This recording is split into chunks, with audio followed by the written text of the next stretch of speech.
All right, welcome back to the brighter side of blue.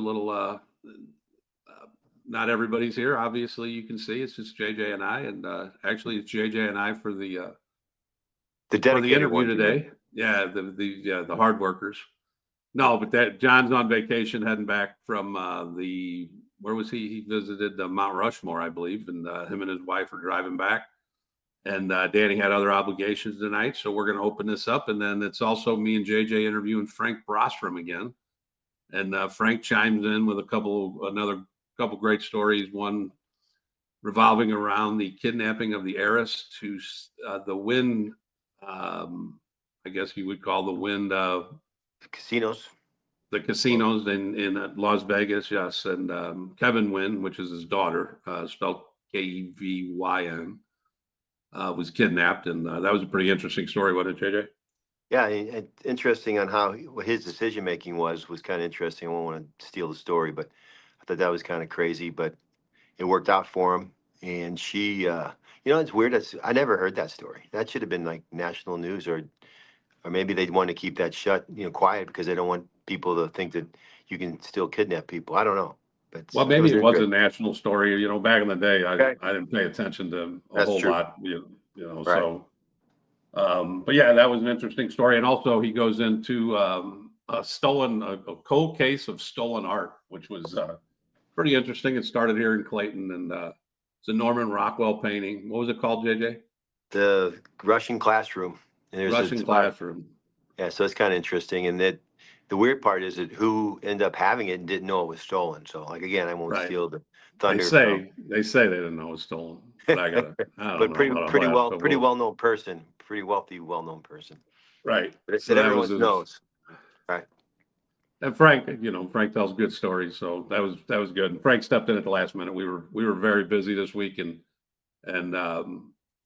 had some things going on, and we had a guy cancel our pushback his appearance.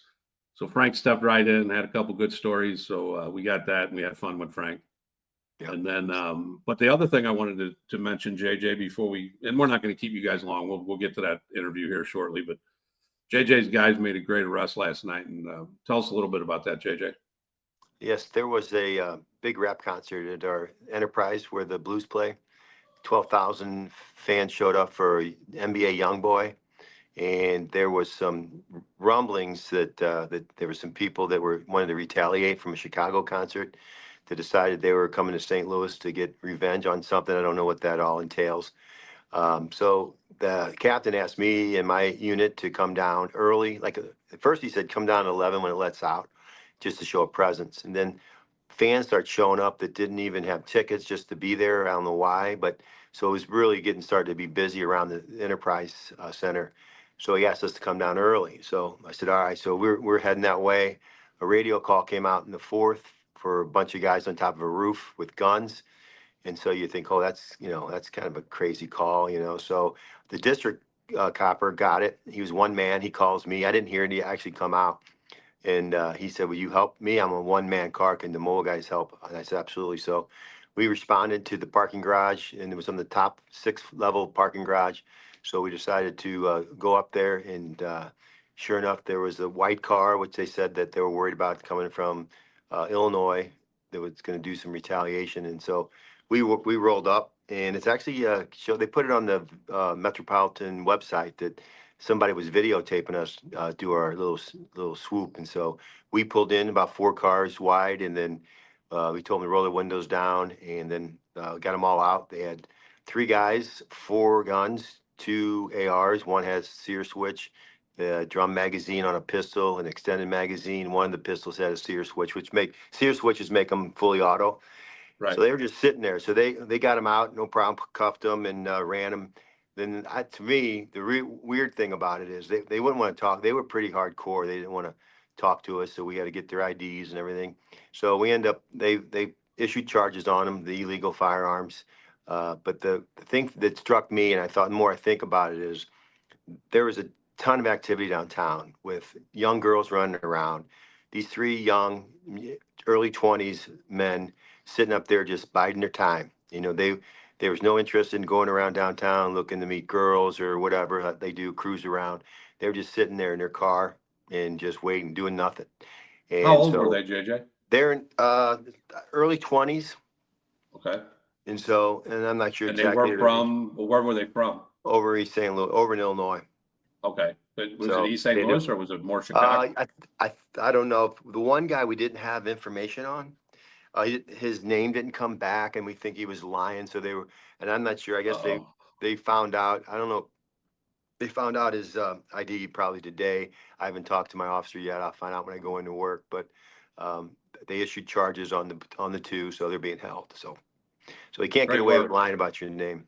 Yeah, but it's Well, you kind of can sad. for a little bit. Yeah, Then it catches yeah. up to you before you get let loose.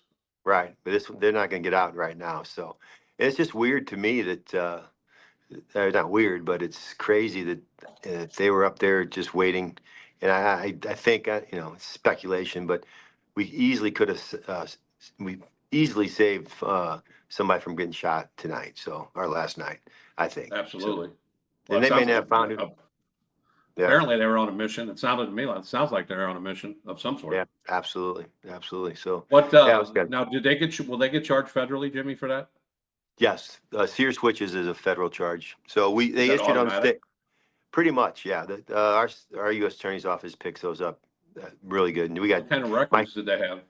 You know what? I knew you're going to say that. I don't know. I didn't see that, so Oh, I should probably ask geez. more questions. But That's all right. they No, that's a I'm great sure they had arrest. record. They had histories, and I don't think one of them actually may have been a convicted felon, but I'm not 100% sure about that. But And I'll tell you what, regard, the officer that got that call, that was a one-man call. How about yeah, that? Phil, To yeah, call Phil. you, that's a great call by him. Well, he's smart. He wasn't going to go up there by himself if that was the Well, case. a And lot of people might have done stuff there thinking, "Oh, I'll just see if they're up It's, here first." well, because it almost sounds like a BS call, but on a rooftop. But then you can't take chances. At rooftop, this could be they could be some crazy guys start shooting, sniping people out. So the thing for me is, actually checked that. There's no way they could have. The rooftop was blocked by other buildings, so they couldn't have sniped anybody out at a distance. Only people right below them, and so Well, they you were know how there that for a is, though. purpose. If there's only one policeman that pulls in, their attitudes and Oh yeah, the absolutely, demeanor is a lot different than when three police cars pull up at one time. right. So You know what I'm we had. saying? Is that you Oh, might be absolutely, able, they might want to take on one guy where when right. three cars pull up, they're like, well, we're kind of screwed now. Right. And yeah, we were at least four deep, then ended up being five, six deep of cars. The first four, I was the fourth car in, I was the far right side, and we all got out and started. And then one of the officers started calling them out with their speaker, tell them to show their hands and all that. So they did. They cooperated, thankfully. And but yeah, it was kind of a crazy night. And I think the weird thing is they went up, they picked this parking garage, and there's no.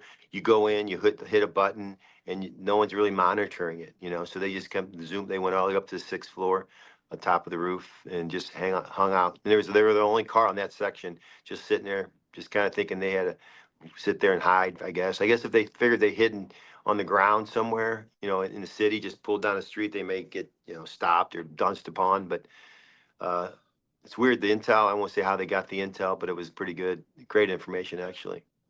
That's great. And then where's Captain Stamper at? Is he in the fourth?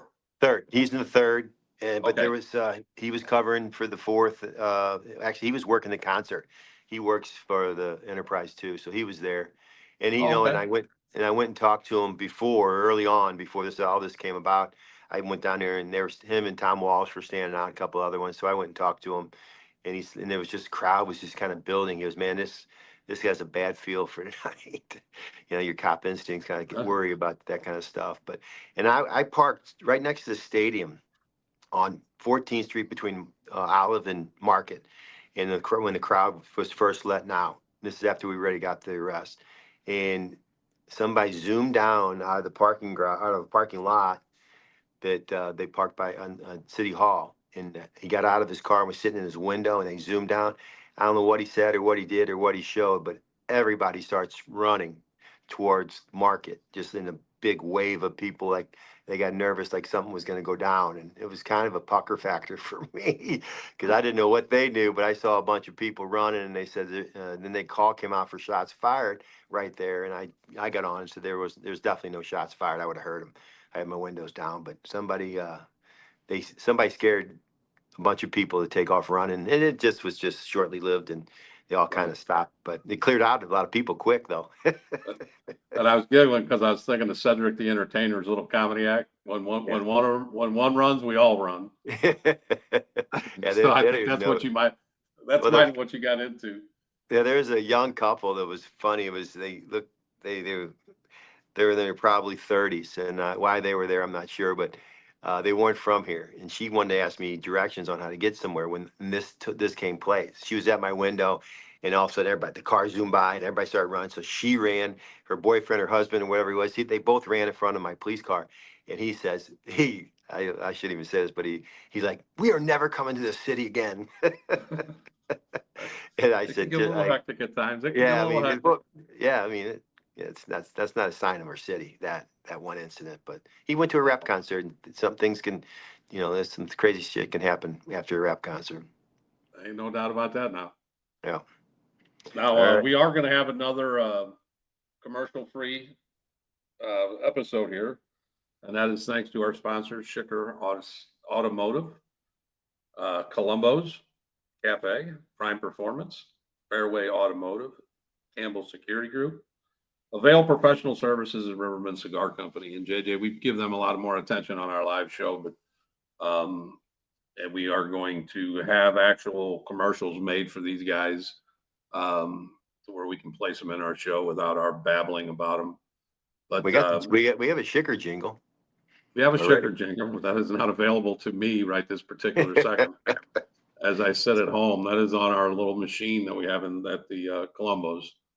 But we are having their commercials for all you sponsors out there. We are having your commercials kind of professionally done, and they will be inserted, and then that way we don't have to ad-lib our bullshit to try to appease our sponsors, and we do appreciate them so much.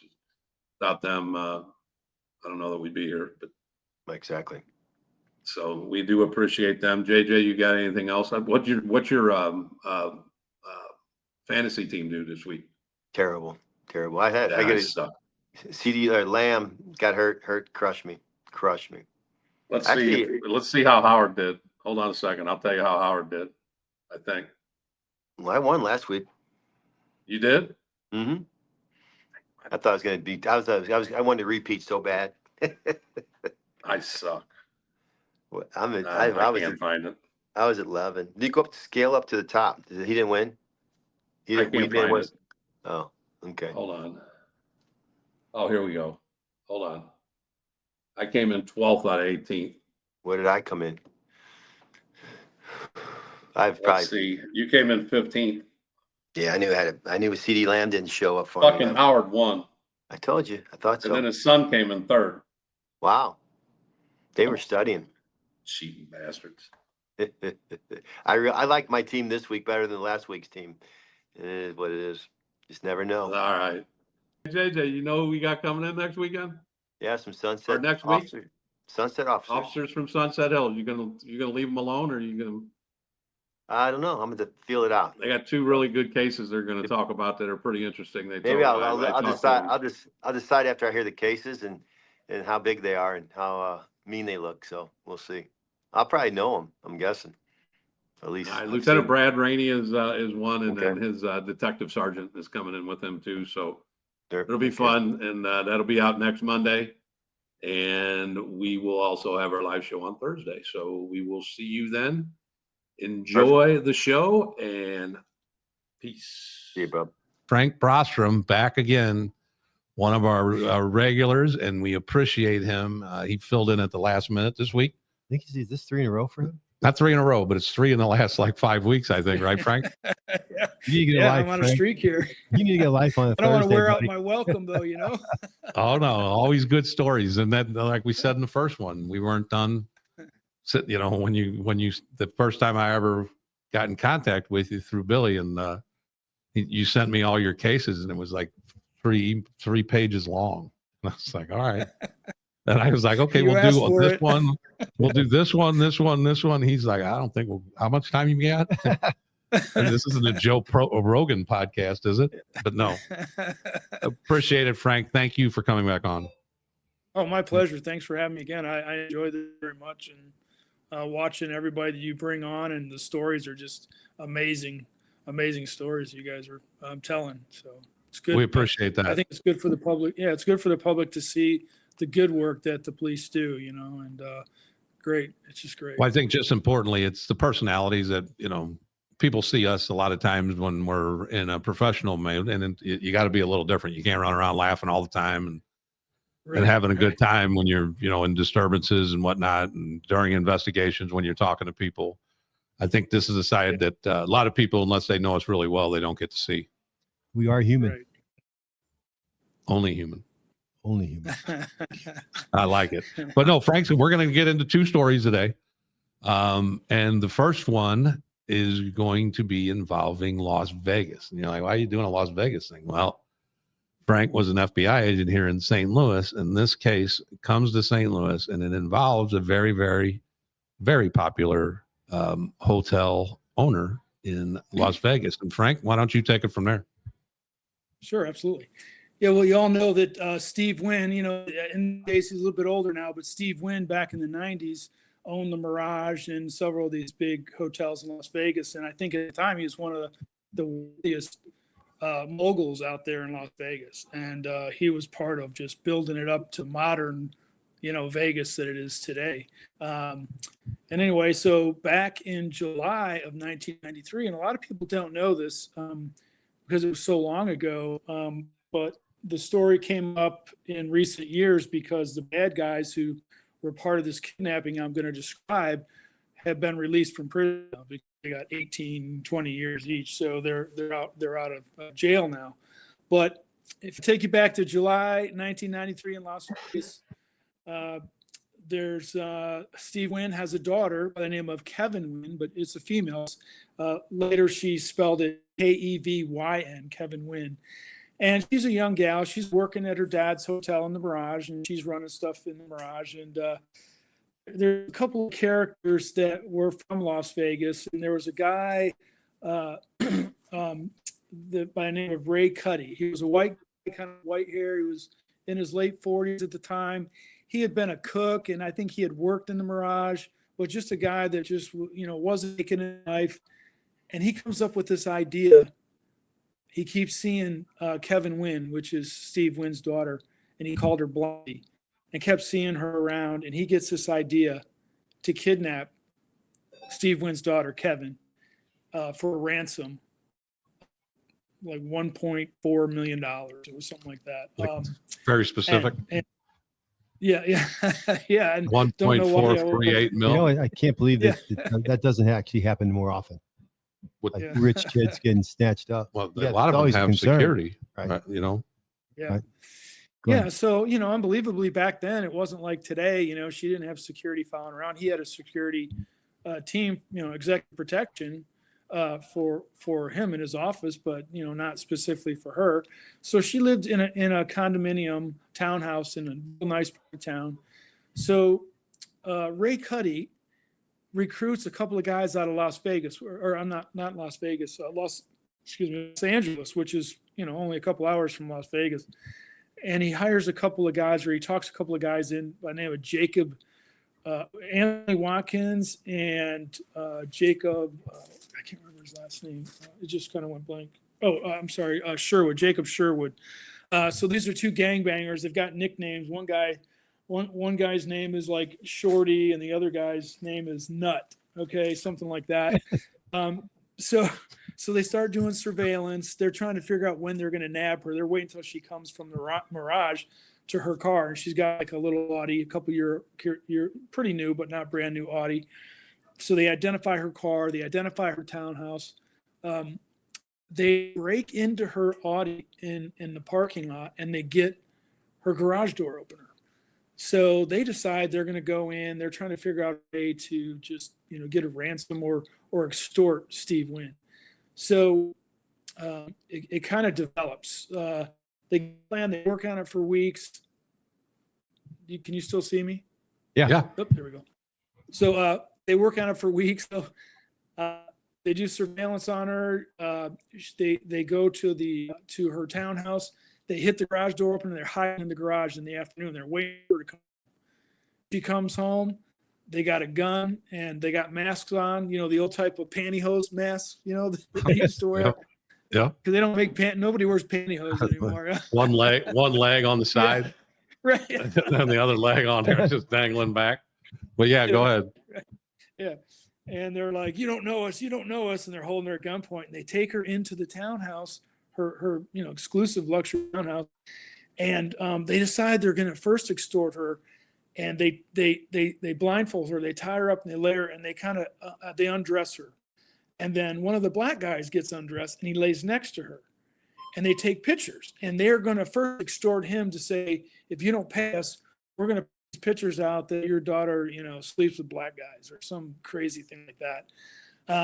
And then it kind of morphs into, well, let's just take her. This isn't working. Let's just take her. I don't think this is going to work. So they put her in her Audi. They go out to the McCarran airport. And they start making the demands, right? We need I think it was $1.445 million. So here's the funny part. The FBI doesn't get called at this point. Steve Wynn knows now he's getting the ransom demands. He knows his daughter's been kidnapped, but he's thinking of his daughter's life. There's a couple of theories on this, but one of them, he doesn't want to delay. He's scared to death his daughter's going to be killed. So he gets his security team together. He goes down by himself. He wheels a flatbed down to one of the cages and says, I need you to put $1.45 million on this thing right now. And they're like, sir, what do you mean? Just shut up and do what I say. And so he's wheeling $1.5 million through the casino and gets with the security team and they follow the directions. And I don't remember exactly how they were supposed to be at a drop at a restaurant, right? So Cuddy and his guys are waiting. The black guys are with her at the airport. And as soon as they grab the money from the drop point, they tell the people that are at the airport with Kevyn Wynn. And so Cuddy says to two gangbangers, look, whatever you do, don't spend this money or we're going to get caught. Hold on. Don't do anything with money for like 6 months or a year. We're going to get caught. Famous last words, right? Right. By the white guy.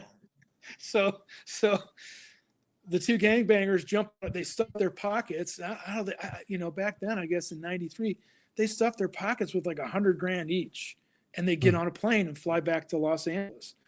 So I don't know how they got through security with that much cash in their pockets. I guess back then they didn't have the strips in the money or something. It didn't set anything off. So they actually make it all the way back to Los Angeles. And one of them's taking money. He throws all this, $100,000 worth of cash on his bed and he's rolling around in it. And they're like celebrating and they think Like they the got movies. away with Like the money, movies. right? Hey, Frank, I got to ask you, Yeah. why? Hey, Frank, how come they couldn't spend the money though? There wasn't like the bills were marked or they had the serial number. There's no way they could have had all the serial numbers for those. Well, I'm Just- about to tell you why. You're going to find out real quick Okay. why. Okay, sorry. So why he said that is I guess just in general, he thought you start spending the money, people are going to talk. But, Right.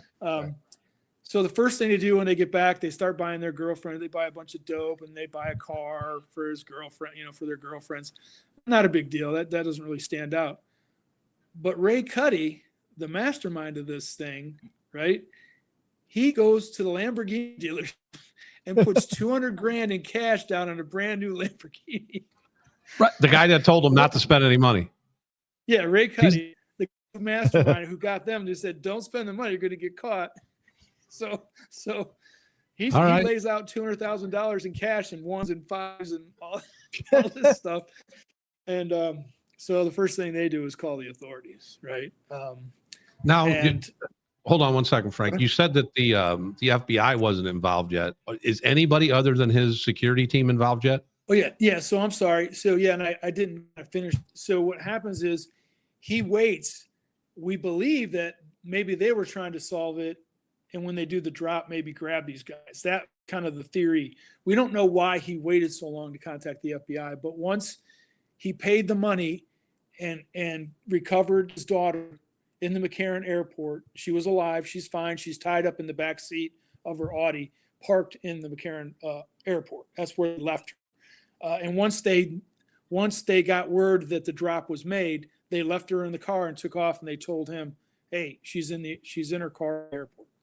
So they rushed to the airport, still no authorities involved, and they recover their daughter. And then they call the FBI. Okay. So, but did they call the Las Vegas police?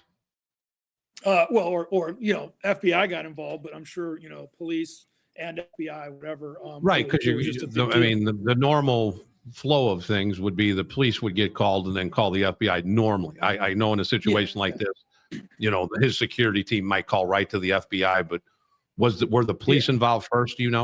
Well, and so one of the security guys that worked at the casino, there was a top security guy, knew people in the FBI, so he just started making whatever calls he made. So Gotcha. actually, a classmate of mine ended up being the case agent, and at this time in '93, I'd been in 3 years, and this guy, classmate, had been in 3 years too, but he happened to catch the case, so we ended up working together on that.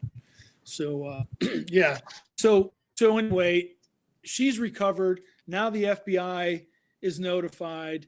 FBI gets called to this Lamborghini, and the police to this Lamborghini dealership where he's got $200,000. They snatch up Rick Cuddy, and he gives it up immediately. The mastermind who told everybody not to spend money is now in custody. Yeah. Immediately. But now they told them that if we get caught, the story is, if you get caught with the money, the story is it's a drug deal. In other words, I'm going to admit to doing a drug deal, but I'm not going to admit to doing a kidnapping. So the gangbangers were known to deal in drugs. So that was going to be their story. It was a drug deal, and this is how we have all this, if they get caught with cash. Right. But they hear on the news, they see on the news that Rick Cuddy is arrested, or they hear about it somehow. So they flee Las Vegas. We know that one of the gangbangers has a girlfriend. The intel that was developed is one of the gangbangers' girlfriends lives out near the airport in the Peachtree Apartments, just south of 70. In the airport, right across the airport on 70. I don't know if it's still there, but Peachtree. And so I don't know how I remember that at my age, but so I think it had a they're reputation, working if I'm not mistaken. Yeah. So the word is that they're between Las Vegas and St. Louis, and they're expected to show up at the girlfriend's house. So we started a surveillance on the girlfriend's apartment and on her and her 5-year-old kid. And this goes on for weeks. And that's because we find out later they're slowly making their way across the middle of the country, and they're stopping at every high school, and they're buying dope for 16, 17-year-old girls and buying them cars and having sex and getting high. And they're just spending the money like it's going out of style. They enjoyed their money for a while. Woo! Yeah. And let me tell you what, I don't want to get too far ahead, but when we end up finding all the witnesses, the girl that received, the vehicles and dope, and they walked them into federal court, these girls were 16 going on 26. Oh, They look like they came from the legal ranches out there, the sex ranches. It was like, Bunny Ranch? what? Are you kidding me? Yeah, they came into federal court in short skirts and high heels and long blonde hair. Oh yeah. Yeah. So they're having a good time. So we're all working 24/7, sweating our butts off, and this is, the end of July into August. And we're watching this girlfriend and no one's showing up. And we're just working this thing night and day. And I was not the case agent on it. There was another guy, Greg Defani, who's the case agent. He's now passed away. But we're all working together on it. And so they're kind of making their way, and everybody's doing shifts on the girlfriend. So myself and an agent named Art Hardy, some of your drug guys probably know him, really great guy. He was one of the only African-American male agents in St. Louis at the time in '93. He was the only one and he was on the violent crime squad with me. Just a gentle giant of a guy. This guy was 6'4", 270 pounds, but like all muscle, and just a great guy. So he and I are on a surveillance. We get a shift on the surveillance, and we're following the girlfriend around and her kid, and and we're going all over the place. And she's it looked like she's been cleaning her tail on the surveillances, right? So we've been on her for weeks. Sure, she burned us, right? And so I'm traveling in one of those. I know you know what the four-door Pontiac Goo is, right? Back in the 90s. I know you know what it is. The Pontiac 6000. Oh, the And it 6000. looked like, Yes. yeah, and it looked like it said Goo, so they call them the Pontiac Goo. I The gotcha. 6000 looked like GO. Yep. Yeah. So I'm driving fast. Eddie Webb, who was my training agent, I'm driving his Pontiac 6000. This thing's got, and there's a purpose. I'm telling you this thing's got shotguns under the leg. It's got a shotgun on the roof. You know, it's got lights. He made a police package out of this FBI vehicle. And that had everything on it. He had radios for highway patrol, radios for state, radios for FBI. And I inherited that car when he moved on. So we're following her around, and when you get burned, you know what it's like when you get burned, right? They start making lefts and rights and doing circles. So we didn't have phones back then. We had pagers. We didn't have any cell phones. So I get on the radio and go, permission. I go, Art, we got to stop. We just got to stop her, man. Let's just confront her. Permission to, we're burned. She's running. Permission to stop her and interview her. And there's this long silence. Stand by. We're waiting. And you know that decision's going all out, right? And hey, Frank's out there, he's wanting to pull her over. Trying to screw shit up. Yeah, he's going to fuck it up. So anyway, it comes back and said, 10-4, execute. So we pull her over. So it's an African-American female and her 5-year-old son, cute little boy. And Arthur Hardy is an African-American male. So, he was in a few years before me, maybe 3 years. So I'm kind of new. So he goes, hey, let me handle her. You babysit the kid, right? And he wasn't being a jerk about it. He's like, I think she'll talk to me if you can get the kid away. Take him over to your car and show him your flashlight or something, So yeah, hey, no problem. So hey, are you okay if I take him? And she let us do it. And I go, hey, come on, you want to see something? So we're sitting in Eddie Webb's, Pontiac 6000, and he's going, whoa, he's 5 years old. He goes, whoa, nice gauge. About my shotgun. And so I go, hey, check out this light. And I'm plugging the light in I'm just keeping him busy, And then I don't know what made me say it. And Arthur's over there, trying to get stuff out of the mom. And I said, hey, is your mom boyfriend? You seen him lately? And he goes, what, Shorty or whatever his name is? And I go, yeah. He goes, from LA? He goes, yeah, they're there now. So the 5-year-old kid tells me that they've already arrived, and nobody saw it. So, wow. And I knew it was them because he called them by their street names. Right. The one was Nut, and I forget to make the other one, but it was Nut and something. He goes, yeah, Nut and so on. They're from LA, and I'm like, oh. So they were together at this. They're together at this point. So, well, all he said was they are at his mama's apartment. Okay. But you only think you're getting right. You don't know both of them are together at this point. No, we didn't even know they were in town. We were on her so that we could see when they arrived, but they were hiding in her apartment, and she's out driving around while we're following her, and they weren't coming out. So no, what I was getting at is that you guys are thinking that there's a good possibility that the one guy is going to show up, not both, right? Oh no, we knew that they were together traveling across the country. Right. Yeah, gotcha. Yeah. Okay. Yeah, and then and we were getting this information from Vegas, and they were getting it from just intel stuff. But what we didn't know, we weren't for sure, and we didn't know when they were coming. Well, they were already here, and no one knew it. So I go up to I take the little boy's hand, and I go, hey, Art. He's like, I'm busy right now. And I goes, no, Art, I got to talk to you. He goes, all right. So he steps over, and I go, hey, man, the kid says they're there. He goes, what? The 5-year-old kid says they're there? I go, yeah, he says he called them by their nickname. He goes, oh, crap. We got to make a call. So he goes, call it in, So they pretty much told us to put her on ice.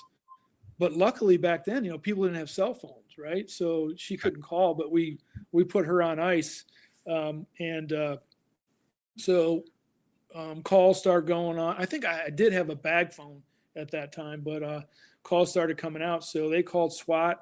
They called, people from the office, and SWAT and everybody just came out in freaking plain clothes. It was kind of like the LA shooting. They came in short tennis shoes and whatever and met us out at the airport. And, we briefed them real quick and said, look, we're sitting there talking, and a 5-year-old kid called them by the nickname and said they're in the apartment.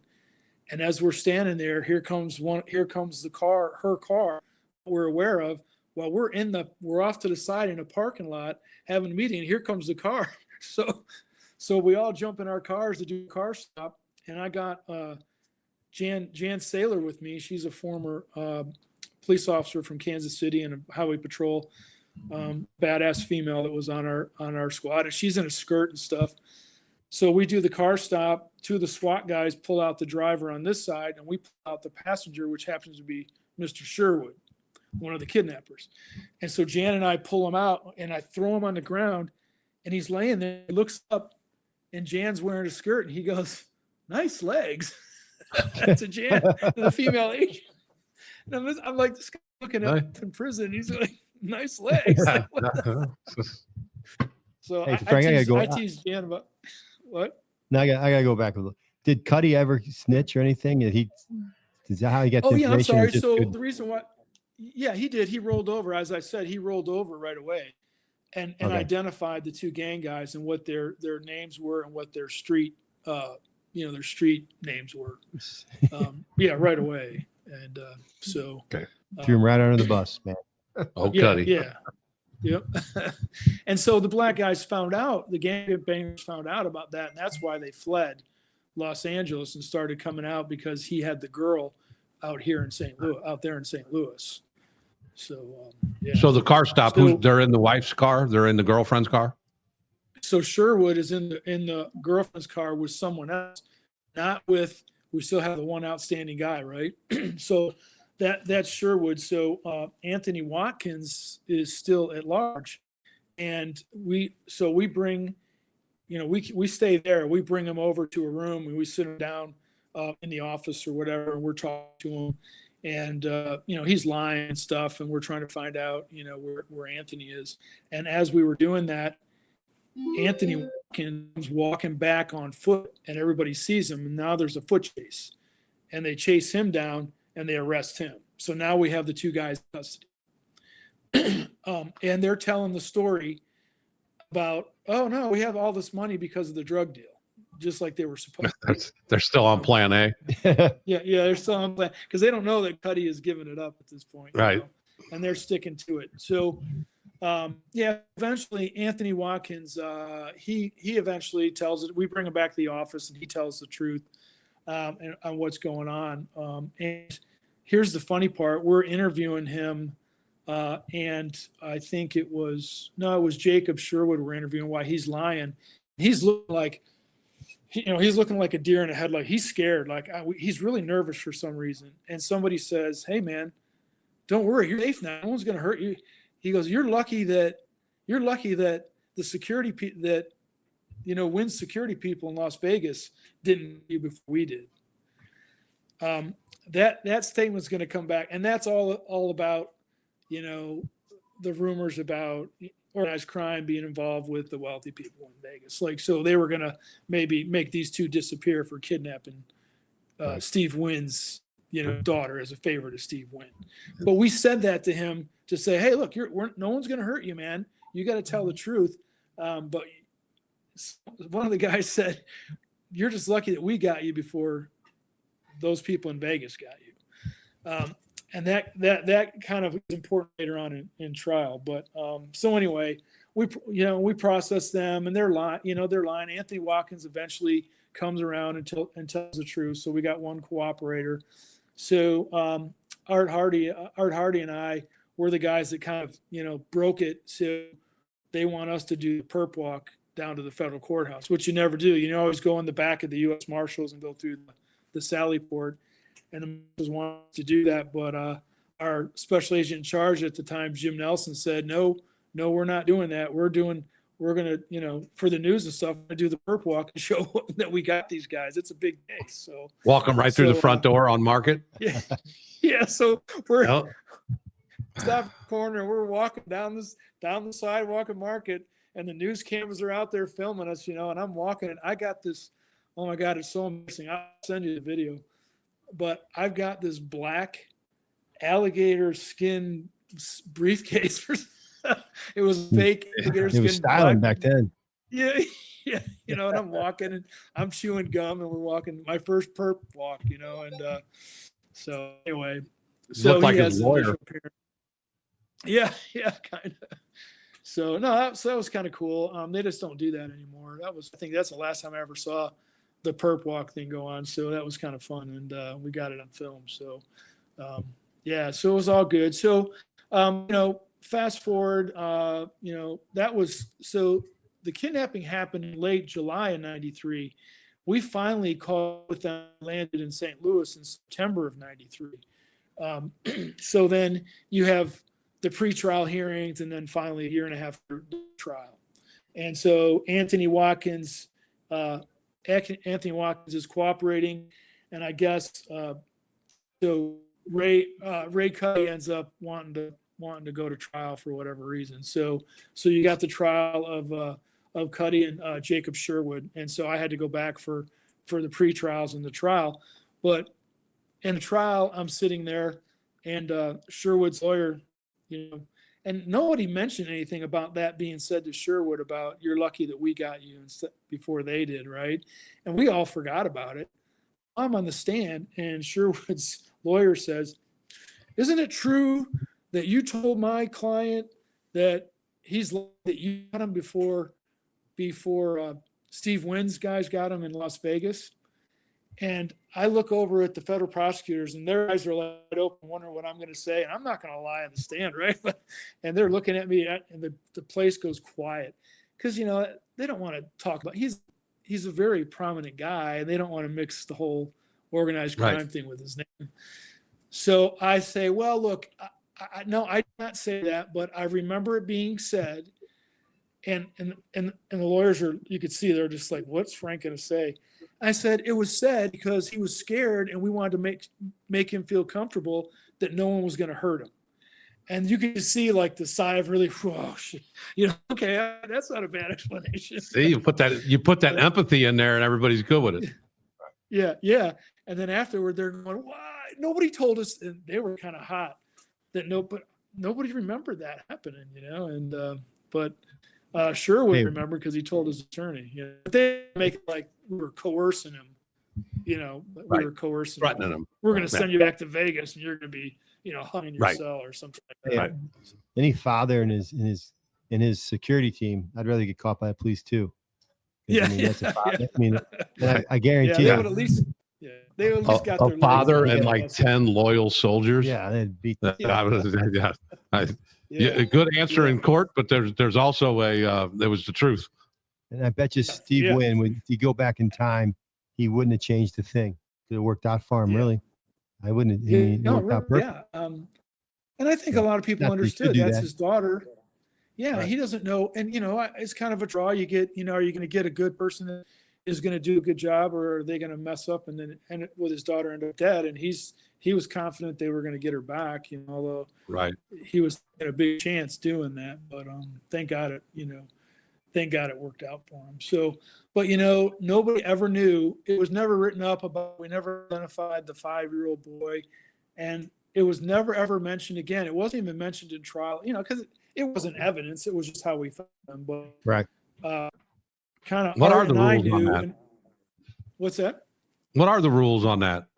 On getting what? information from a 5-year-old? Did you find that out? Did you? Hey, you can't. I guess there are it's no rules. I mean, that's what I'm saying. I don't, out of the mouths of babes. Right. You never know what's going to happen. I love it. Yeah, we always. If the 5-year-old We doesn't always win. try to get to the young kids, see what they got to say, because they don't know how to lie. Yeah, so. Not yet. And and I like kids, and I always get along with kids. And I think it just and I made them feel. Went out of my way to make them feel comfortable, not because I attacked, but I I didn't want him to cry and be upset, being away from his mom. And he had a blast inside that car, just looking at everything. Well, I like it. Yeah. That's a good one. That is a good one. Now, what do we got? We got another one, and it involves some art, correct? Yeah. Back in 2005, the FBI, I was part of the, myself and a team of people were part of the newly developed FBI International Art Crime Team. And Hold on. Yeah. International Art Crime Team. Yeah. So you don't, it's IACT. So you don't Yep. even get a cool name out of that. You got to come up with something better than that. Did you have a name? No, it was ACT. Actually, that was it was ACT. ACT? All right. Is there even such a unit anymore in the FBI? There can't be a unit like that. Oh yeah, they're still big. And I'll tell you, Really? the guy that actually did it, Bob's pretty popular on the internet and stuff. But we were messing around with names, and he was gonna name it the Federal Art Team, right? That would be FART. So we couldn't do that. There you go. Get T-shirts made. Yeah. So we rambled off a little bit. Yeah. But no, I tell you, and it was crazy. Because we kind of got that going, and as soon as it got established in 2005, we had the largest art theft in St. Louis history. It was a whole collection of art that was worth multi-millions that we recovered. This was going on. This one I'm going to talk about was going on. Several other art cases all happened right around that time, all, in a bunch in St. Louis. So, and those are Hold on one second, Frank. I just want to before you get into this particular case we're going to talk about, let's just talk about art in general. I don't hear about any art crimes. How common are they when you were in that unit? Are you constantly working on something, or is it hit and miss? How much art crime? It was kind of like another, it's kind of like being on the SWAT team, right? You're an investigator, but you're on SWAT. You're an investigator, but you're on the evidence response team. It was just a bomb tech, right? It was a secondary duty, and we would get called. We would go to training, right, as a group, and we would get called on big cases, but we would work our own. I was responsible for a region, right? And yeah, there's a lot of art theft going on, and always there's counterfeit art, there's art robberies, it's big dollar stuff. I was going to ask. The thing is, it can't be low level criminals. These are going to be influential people that know art, and they're probably come from money. Is that fair to say? Yeah. And they're the ones that hire, right? So you have these really rich people that will buy art without, the provenance, which is the history and not knowing. And they have they live in a high rise with a special room, and they like sitting up there with a bourbon and just staring at their art. And sometimes it's stolen art, and sometimes they pay for that stolen art. Oh yeah, it's like they're making love to their art. No, art people are very passionate about their little hobby. Very passionate. Yeah. And so are some of the criminals. The criminals are the same way that do it. And nobody stumbles into art crime, correct? I mean, if you're into art crime, I mean, you're paying attention to things. You're in that circuit. Because once you get it, you gotta have to have something to do with it, correct? Right. And a lot of times it just goes, if it's something that really like the one I'm going to talk about, it goes underground for many, many years, and either sold in the black market and not talked about, or someone will put it away for a long time and then bring it back out. And that's exactly what happened in the case we're going to talk about. And yeah, it's just, you can't just sell it on the street, kind of thing. You have to know where to market those. Now, who do you guys use as your experts though, to know if it's real or not? I'm not, but we became expert at it. Only in that, not that we studied for 10 years or anything, but we would go to the curators and the art museums, and we would see how they record the paintings, how they would x-ray them. You can x-ray the paintings to see what's underneath, if anything's covered up, how they authenticate the paintings. So we did I did the Barnes Institute in Pennsylvania. We went to New York. We went to some of the art auctions and talked to those people, the people that care for the art and who care for it and who will register that art as original. And Sounds like a so we get miserable trained. job. Yeah. But What's even that? though you get That trained in thing's it, monotonous. Frank, even though you get trained in it, do you, I mean, if you think it's a fake, obviously, one way or the other, you have to, it's like dope. You got to get it tested, right? Yeah, so we would package it up or whatever and either hand deliver it or ship it in a package under evidence to someone to do the examination, Okay. to authenticate the painting. We wouldn't authenticate it ourselves. Now, do Other those than our people, those ahead. examiners, are they like contracted out by the government as like people that obviously it's probably not a police, it's probably not a law enforcement officer. Yeah, no, they're not. They're not. We go to the museums and the curators in the museums that do that work, Okay. that do the repairs and restorations, and who who know the history and who can There are people that are trained and registered. They have the provenance or the CVs to do that. Okay. Yep. Wow. All right. Well, we went off on that art. That's kind of interesting. Yeah. I think it's, I mean, obviously it's not something that probably consumes everyday crime, but I'm not, an art expert, but if I ever had a picture of an art or had a nice piece of art, Norman Rockwell would probably be the one I would choose. I just think, how do you know? You don't even know that. Norman Rockwell. You don't know. Name me one other painter. I can describe them. They're all like America pictures, like of kids and just like, am I right? Yeah, you're right. Thank You're you. absolutely right. Do you know any other artists? I just know Norman Rockwell has like Okay. cool old pictures of like All young right. kids, and I stand playing. corrected. Yeah, you're right. You got me on Yeah, that. the guy Good. with the You do have knowledge. Yeah. All right. Go All on. right. And I'm going to back you up with this story. I'm going to back you up on that, JJ. All right, Yeah. go on. Let's hear it. So anyway, just to give you the backstory. So we had this really large art theft that was done by some employees that were in a warehouse. This artwork was being stored for some wealthy people, right? And it had been there for years and years. And these guys one night drink a bunch of beer and decide to steal this artwork in St. Louis, out in like the Bridgeton area. And so we did an investigation and we recover all this artwork. And at the same time, so we're displaying this artwork. Again, this is another story for another day. But at the FBI office for the news, we're displaying all this artwork in our conference room. And we have the news coming in and they're filming it. And so I have a case, which is the Norman Rockwell Russian Schoolroom. And if you type that into the internet, Russian Schoolroom, you'll see the whole history on what happened with this. So it'd been missing from the Clayton art gallery since 1973. Somebody broke the glass on the front of the art gallery in the middle of the night and stole this one-of-a-kind Norman Rockwell Russian school children.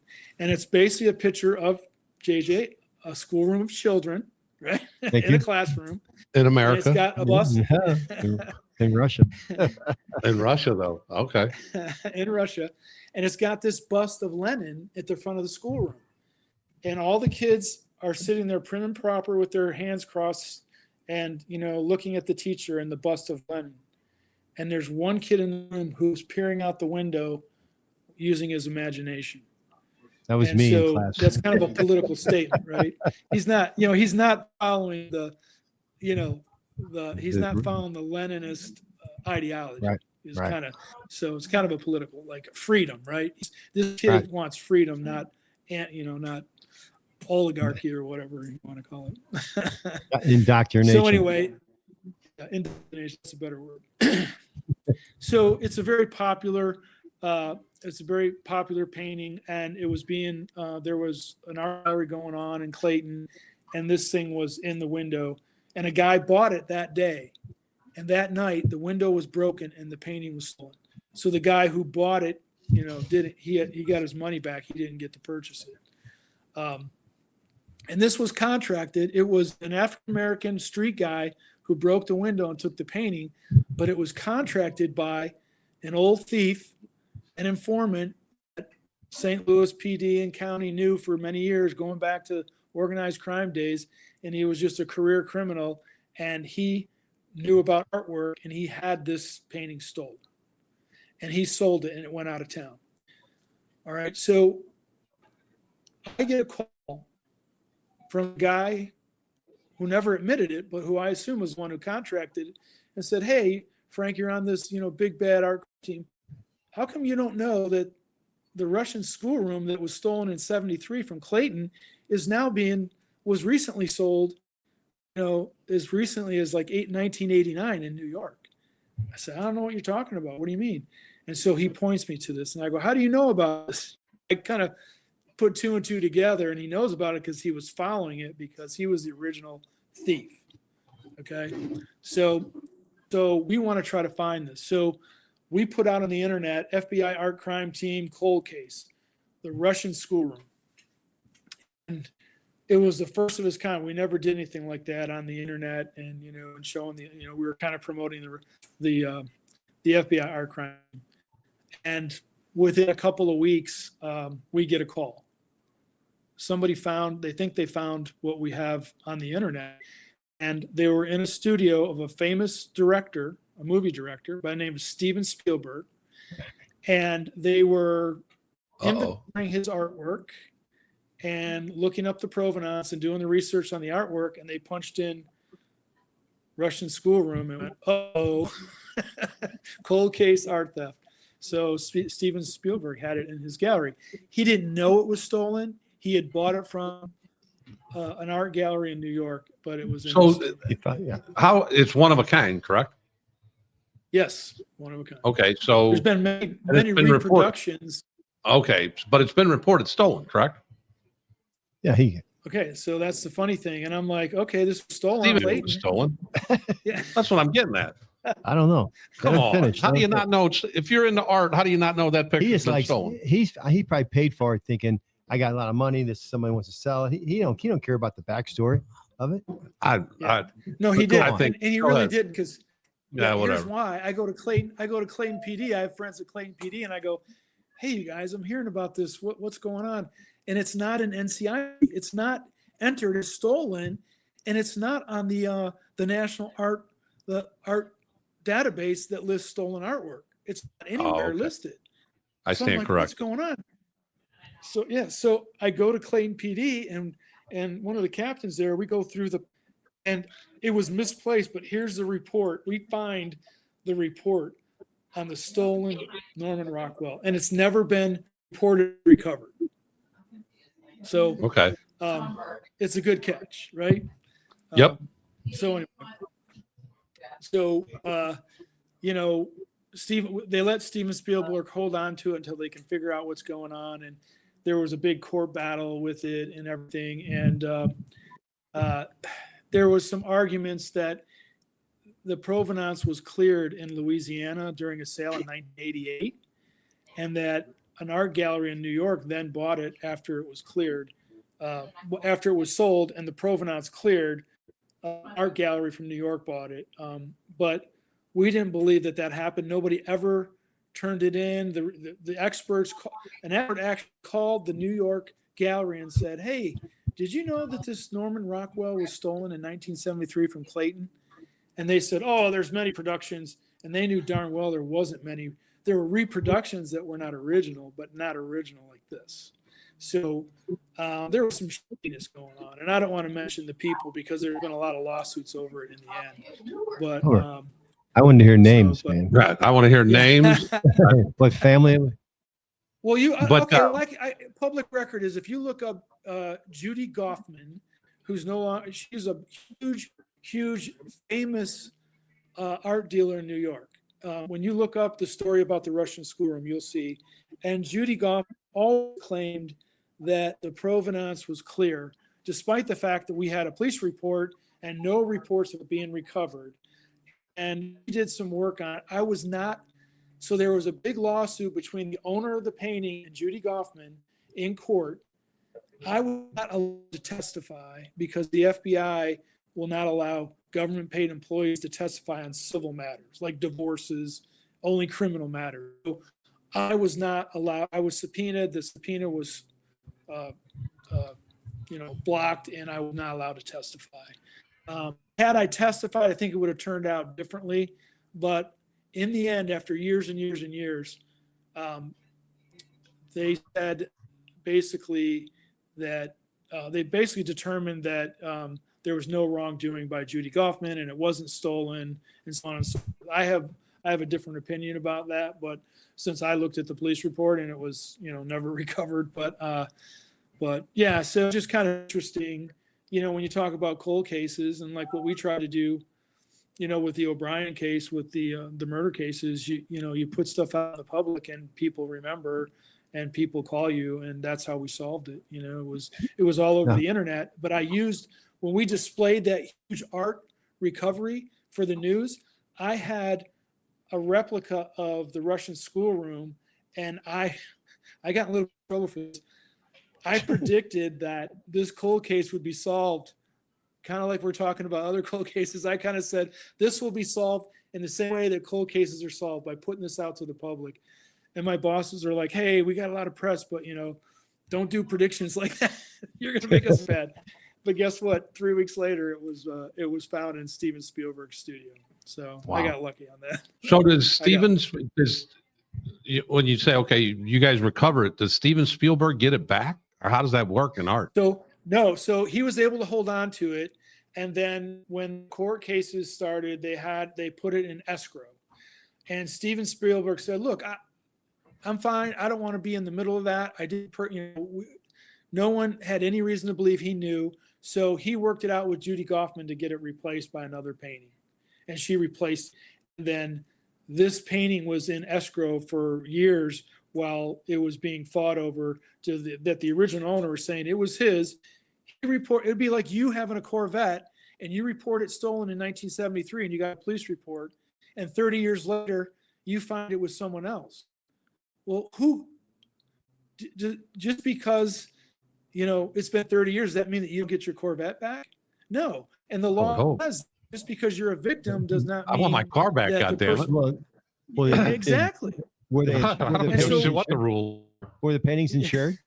So I guess not. Unless the paintings were insured. Well, the painting was insured, and it was paid to the original owner. But that it still doesn't mean that he doesn't have a right to have it as the original owner. He never, he was the owner. He got paid for the insurance, but now he got paid $25,000. This thing is now worth $1 million 30 years later. That's what I was curious. And he wants his painting back. It's $1 million. Dude, I want my painting back too. I want it back now. Yesterday. Yeah, and right. I just how much? Hey, Frank, you're now that you're on the art team. This is a painting that Steve James did of us, our team. Can you put a money value on that real quick? Steve James is highly. Can you go ahead and put a money value on that real quick, and we'll offer it off? It's at least a couple mil, right? When you guys are dead, that's gonna be worth a lot of money. Come on, that's got to be worth, a couple $700-800 at least. Yeah. Pay a bill up in this mug. All right. So you're not thinking that's like worth a whole lot of money? Don't mess that up. So I later had I'm going to send you pictures, but there was a picture of me in the Post-Dispatch standing there with a remake of the Russian Schoolroom and pointing to it, saying that this is a cold case, it's going to be recovered. And I had a friend that had a guy took that picture and did a painting of me standing, saying that it's going to, when I said it was going to be recovered. And I'll send you a picture of that. Send a picture. Yeah, I'll put it in because we're going to cut this up over the weekend and we'll have it out. And if you give me that picture, we'll put it right up there right now. Okay. Yeah. Danny, you want to come in and say hi to Frank? Danny walked in. The talent walked in just about a half hour late, but he's all right. Hey, what's up, man? How you doing? Good to see you, bud. They don't pay me enough to do the early show. Well, hey, at least you showed up. All right, Frank, we appreciate you stepping in the pinch, as you always do. We look forward to talking to you again. I know we've got at least 3 more cases in my head that we have not talked about yet that will be interesting, with some car bombings, with some mob ties. Yeah. We're saving that one for more of when you come in studio. Yeah, when you come into St. Louis, we'll get together on the mafia or the mob and the car bombings that you worked on and all that good stuff. Yeah, we'll set a date for that. I'll get a hold of Sergeant Scirocco, and we'll definitely come and do it. We'll make a day of it for sure. Love it. Thanks for stepping in, Frank. You're Yeah, the do you want best, me brother. to resend you? Do you want me to resend you the photo I did way back? Do you want me What to was just kind that? of send you the photos related to both these? Come on, Howard. What the fuck? All right. All right. Thanks, Frank. Howard's over here breaking stuff. God damn. All right, Frank. Again, thank you so much, and we'll talk to you soon, brother. See you, bud. Do you want me to Peace. resend the photos or Yep. you Yep. want me to resend the photos? Okay. All right. Yeah. I don't know where that email's at, for God's sakes. That's a Right, long I time figured ago that. to me. I get it. All I right. got it. Bye. All right. Thanks, guys. Peace. Appreciate it.